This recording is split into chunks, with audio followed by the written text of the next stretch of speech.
بسم اللہ الرحمن الرحیم۔ السلام علیکم ورحمۃ اللہ۔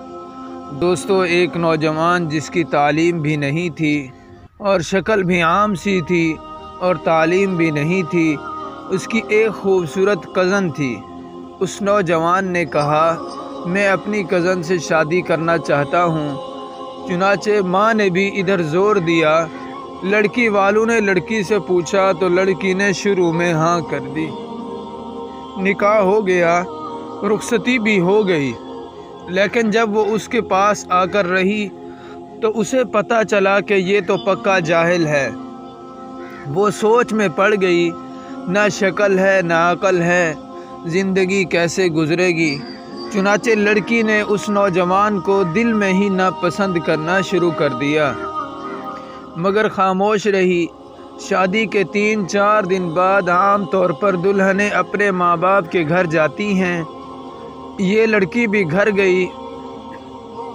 اس کے دل میں یہ بات تھی کہ میں اب دوبارہ اس گھر میں واپس نہ آؤں تو زیادہ اچھی بات ہوگی، مگر اسے اپنے ماں باپ کے سامنے بات کرنے کی جرأت نہیں ہو رہی تھی، کیونکہ ایک تو قریب کا رشتہ تھا اور دوسرا شروع میں بھی ہاں کر چکی تھی۔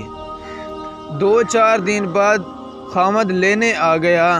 ماں نے کہا، بیٹی تیاری کرو، تمہارا شوہر تمہیں لینے آیا ہے، جاؤ اس کے ساتھ۔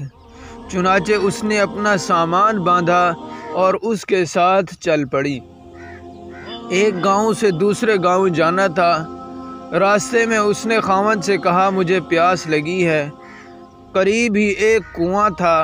خامد نے ایک طرف گٹھڑی رکھی اور کنویں سے ڈول کے ذریعے پانی بھرنے لگا۔ بیوی کے دل میں شیطان نے ایک بات ڈالی کہ اس نے پیچھے سے اپنے خامد کو کنویں میں دھکا دے دیا۔ خامد کنویں میں جا گرا اور اس نے دل میں سوچا کہ اب یہ مر کھپ جائے گا اور اس سے ہمیشہ کے لیے جان چھوٹ جائے گی۔ اب وہ واپس ماں باپ کے گھر چلی گئی اور روتی ہوئی گھر پہنچی۔ ماں باپ نے پوچھا کہ کیا ہوا؟ بیٹی نے کہا، خامد مجھے بٹھا کر کہیں چلا گیا، میں اتنی دیر تک اس کا انتظار کرتی رہی، میں اکیلی تھی، مجھے ڈر لگنے لگا، مجھے جان کا بھی خطرہ تھا اور عزت کا بھی خطرہ تھا۔ وہ تو بڑا بے پرواہ سا آدمی ہے، اس لیے میں واپس آ گئی ہوں۔ یہ سن کر ماں باپ کو بڑا غصہ آیا کہ اس نے ہماری بیٹی کو اس طرح لاوارث چھوڑ دیا، خود کہیں اور چلا گیا، یہ ایسا بے وقوف انسان ہے۔ ادھر کی باتیں سنی۔ جب خامد پانی میں گرا تو اس نے اپنی جان بچانے کے لیے ہاتھ پاؤں مارے تو اس کا ہاتھ اس رسے پر پڑ گیا جس کے ساتھ ڈول بندھے ہوتے تھے۔ اس نے اس رسے کو مضبوطی سے پکڑا اور ڈوبنے سے بچ گیا۔ کافی دیر بعد اس نے ہمت کی اور آہستہ آہستہ رسے پر چڑھتے چڑھتے باہر نکل آیا۔ اس نے سوچا کہ میں کیا کروں؟ اس نے دل ہی دل میں کہا کہ مجھے توقع نہیں تھی کہ میری بیوی میرے ساتھ ایسا معاملہ کرے گی۔ کوئی بات نہیں، میں دوبارہ چلا جاتا ہوں۔ چنانچہ اب وہ دوبارہ سسرال کے گھر آیا۔ اتنے میں کپڑے بھی خشک ہو گئے تھے۔ جیسے ہی وہ سسرال کے گھر داخل ہوا تو لڑکی کے والدین نے اسے بہت جلی کٹی سنائی۔ کہنے لگے، تو کیسا بے عقل انسان ہے کہ تو ہماری بیٹی کو اکیلا چھوڑ کر چلا گیا، تو بڑا بے پرواہ ہے، تجھے اس کا خیال نہیں۔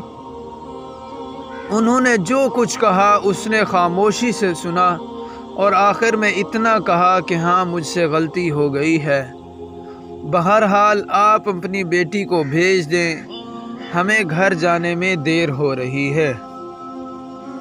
جب انہوں نے دیکھا کہ یہ بہت شرمندگی کا اظہار کر رہا ہے تو انہوں نے پھر بیٹی سے کہا، کوئی بات نہیں، اب تم چلی جاؤ۔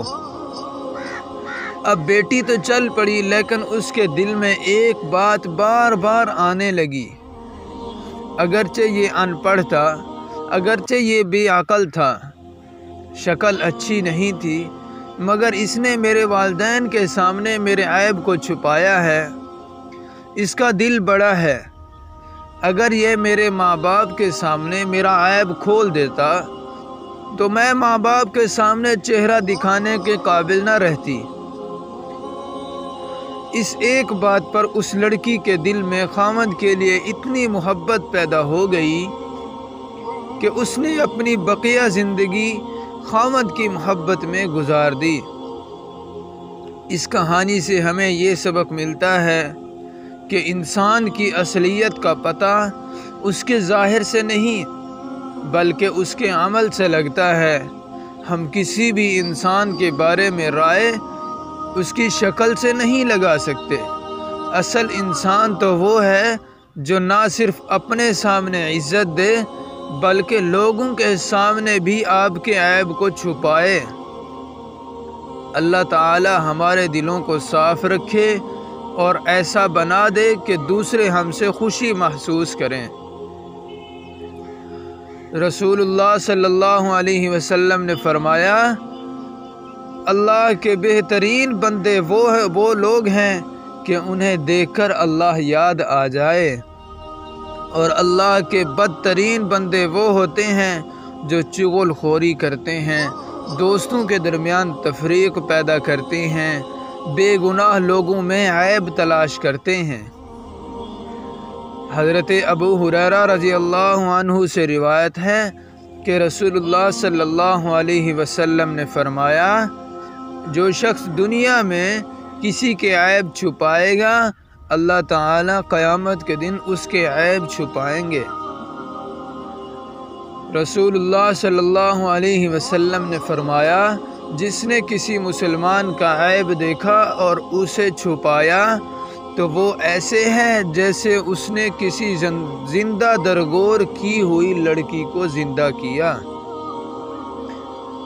آپ سب دوستوں سے درخواست ہے کہ ویڈیو کو لائک کریں اور کمنٹ کر کے اپنی رائے کا اظہار کریں اور چینل کو سبسکرائب کریں، اور آپ سب دوستوں سے درخواست ہے کہ ویڈیو کو لاسٹ تک دیکھا کریں تاکہ ہماری حوصلہ افزائی ہو۔